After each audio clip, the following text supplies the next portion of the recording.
Welcome to Wargames State. Today we're going to be looking at Wargames Illustrated 449, which is the May 2025. Why am I looking at this?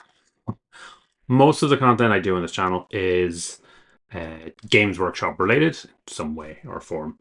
I cover other stuff every so often, but this week I was in one of my local newsagents and I saw this, and obviously it's got free models, which was super tempting. But we'll get to this later. One thing that I really like about looking at the Wargames Illustrated magazine is it shows me all of the stuff that I'm out of the loop on. So because I spend a lot of time looking at the Games Workshop stuff, like every Sunday I'll check the Warhammer community site, see what's coming up. There's a few other websites, like I have been looking at the Atomic Mass Games, because I've been looking at Star Wars Legion recently.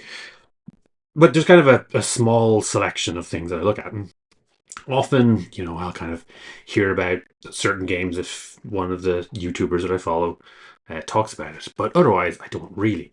So this was a kind of an opportunity for me to see what's out there, expand. So I'm just going to quick flick through it. I'm not going to leave it up long enough for you to. Well, I don't think the quality is good enough anyway. Ads, obviously, kind of normal stuff. This bit was kind of cool. So they're talking about new games are out. So there's a Pacific Command.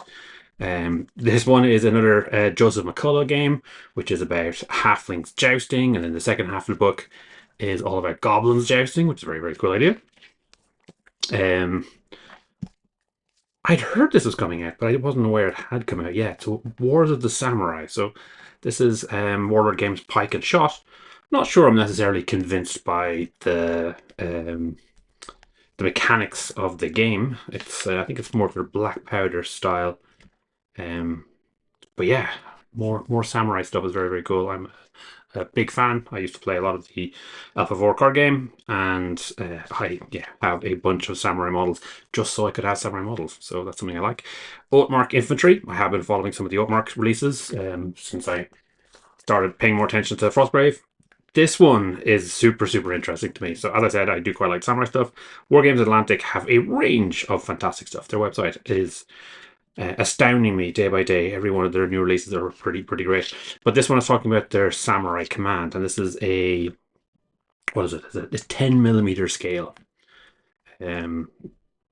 samurai and Ashigaru, so you could build up a big war game. Now,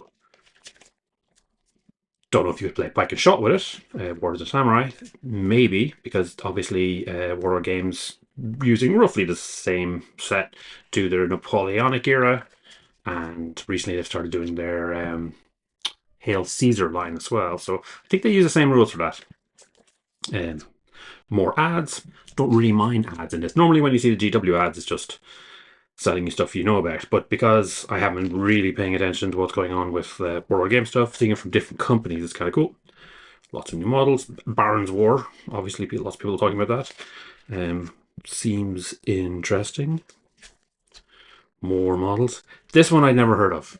This is Heiho, The Art of War. So it is I believe it is designed to go along with these Wargame Atlantic Samurai Army. So it is big battles. You can see they talk about doing 100,000 troops each. I did have a quick look at this just to see what was going on.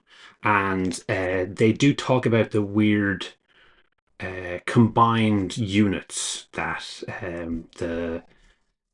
this period in Japan used to have.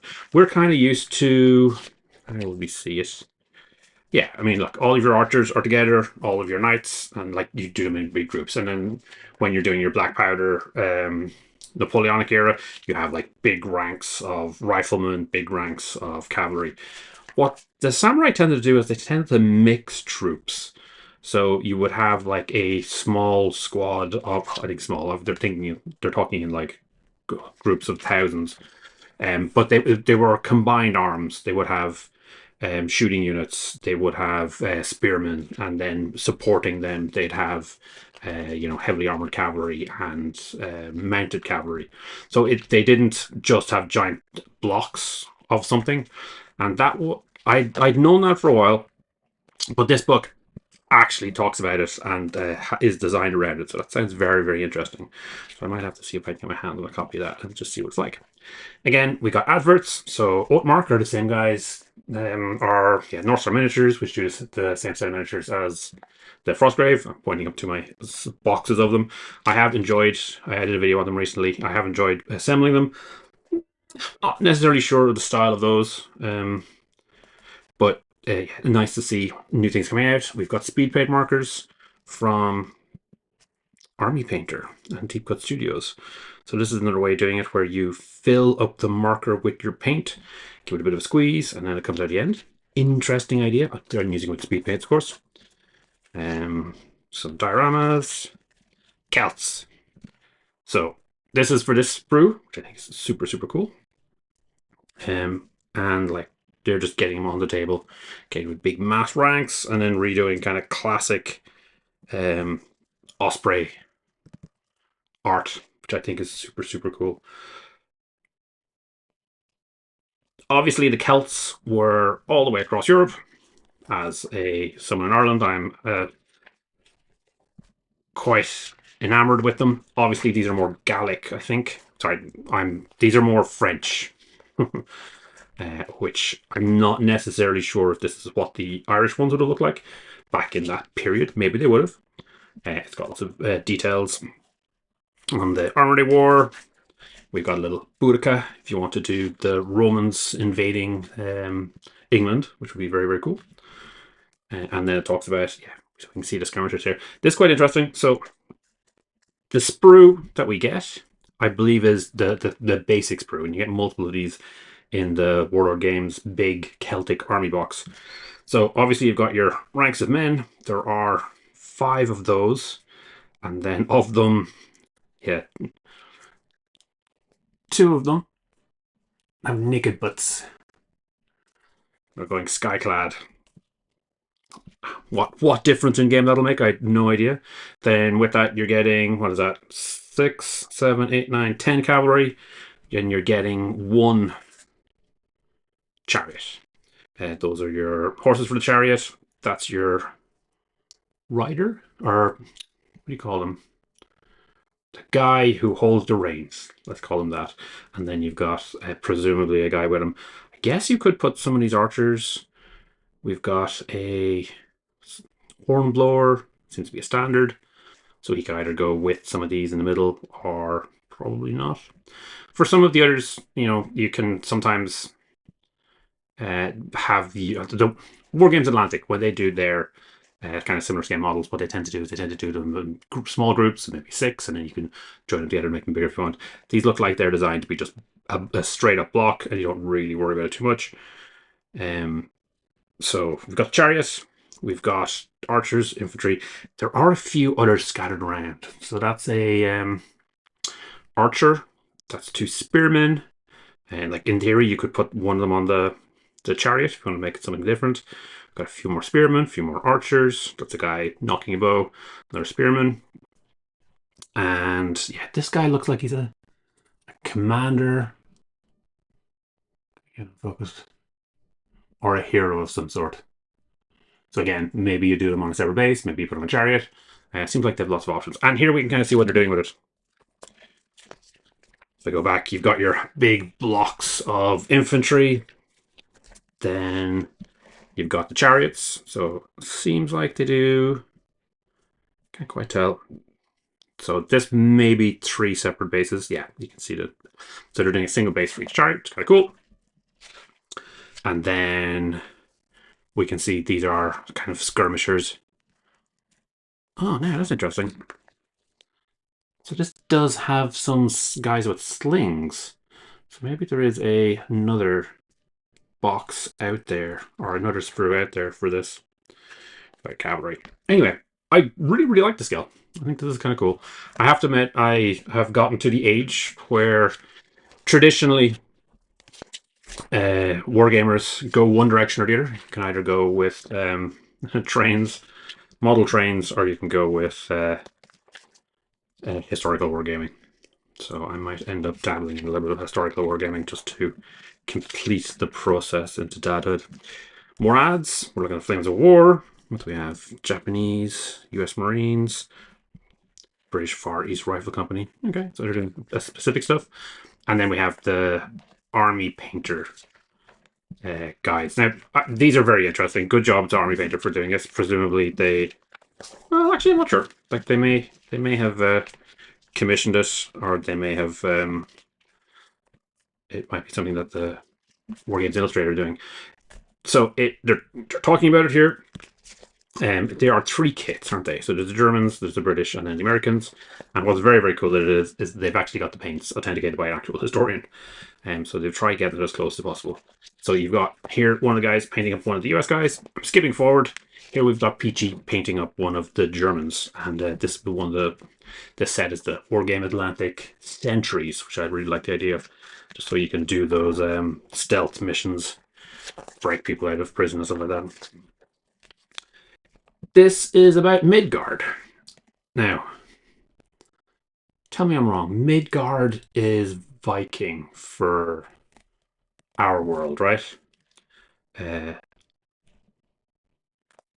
So it looks like what we have here is a battle looking at Irish history. The Tuatha Dé Danann versus the Fomorians. Using the Midgard rules. Oh, so that's very, very cool. Anything to do with Irish mythology? Again, I'm Irish, so I love to see it. What do we have here? TheCulturalExperience.com. Wonderful selection of inspirational holidays for the discerning traveler. Oh, cool. So you can travel to different places and look at different things. So you could go, presumably, to Waterloo. Oh, very fancy. Oh, that's very grown up. More models. Okay, yeah, so this is looking at Jim Fitzpatrick's art. He did a limited range. I'm not sure he still does stuff, but he did a very beautiful range of stylized comic book art of classic Irish battles from mythology. And yeah, this is a case where they're basically trying to paint up the miniatures with very, very colorful, similar styles. Ambitious, I would say.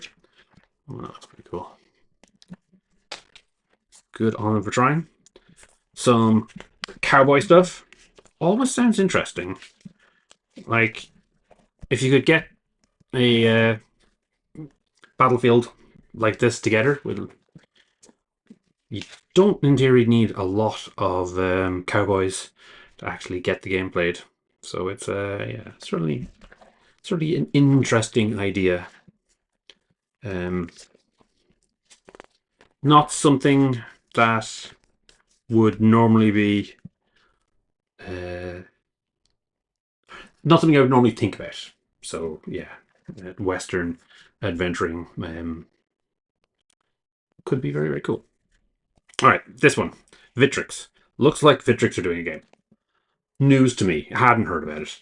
I do know that Vitrix do some very, very good bundles of medieval miniatures, and I think they just recently did a Napoleonic one as well.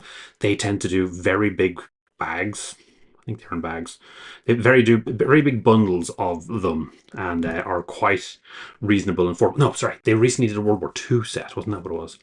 I think they just recently did some very, very detailed Americans, which could be super interesting. If they're doing a game to go along with it, that'll be super, super interesting. So let's check it out. We're getting to see some galleries, and it's quite nice to get to see. Obviously, we've got a couple of GW miniatures, but it's quite nice to see non-GW miniatures and guys who are great painters pushing it as far as they can. Selection of new Rubicon miniatures. Someone doing a stylized diorama. It's kind of fun. Oh, yeah, this is the Perrys. So the Perrys are doing new Napoleonic stuff, and they're doing Spanish infantry. So this could be something if you're interested in Silver Bayonet. Don't think they've done a Spain yet. No doubt they will. Spain is a interesting battlefield, rife with drama that you could certainly do if you wanted. And now there are miniatures to go along with it. So it's very, very cool. Or yeah, and again, this is This is different companies advertising it. And it's not something you normally see if you're looking at your White Dwarf. So I do quite like to see it. Tina. I guess knuckleduster.com is where you go if you want to get your cowboys. Sounds cool. And new Baron's War second edition, that box set going out. Does look nice. These are the kind of classic, what do you call them, medieval miniatures? Looking good. And then a bunch of trolls at the end from Gripping Beast. Free Switzer Saga Age of Magic.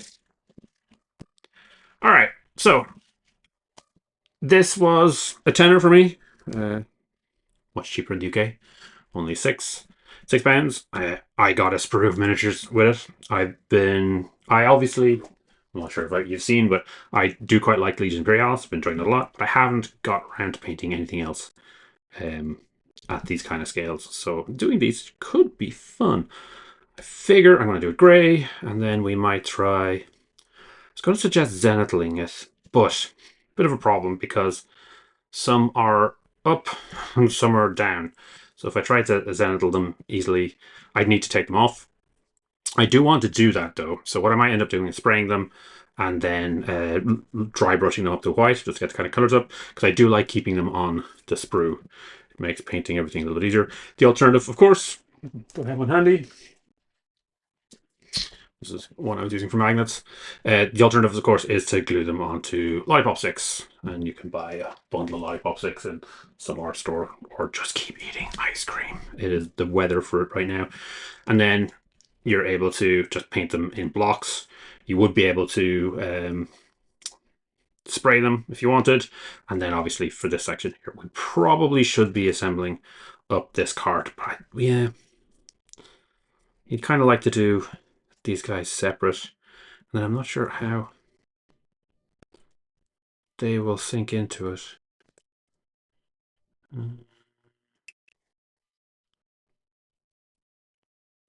Yeah, I guess we play around with it and we find out. Anyway, this was fun for me. I have enjoyed having a quick look and seeing what else is out there, and I'm going to have some fun painting this up.